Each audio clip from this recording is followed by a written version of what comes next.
Hi guys, welcome to my channel. ఈరోజు ఏంటి special అంటే మమ్మీ వరలక్ష్మి వ్రతం చేస్తున్నారు. మమ్మీ ప్రసాదాలు ఏమి ఉండేదో చూపిస్తానండి. గారెలు,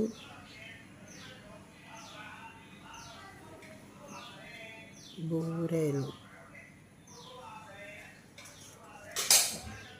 curd rice. Hi guys, welcome to my channel. ఈరోజు ఏంటి స్పెషల్ అంటే మమ్మీ వరలక్ష్మి వ్రతం చేస్తున్నారు. మమ్మీ ప్రసాదాలు ఏమి ఉండేదో చూపిస్తానండి. గారెలు,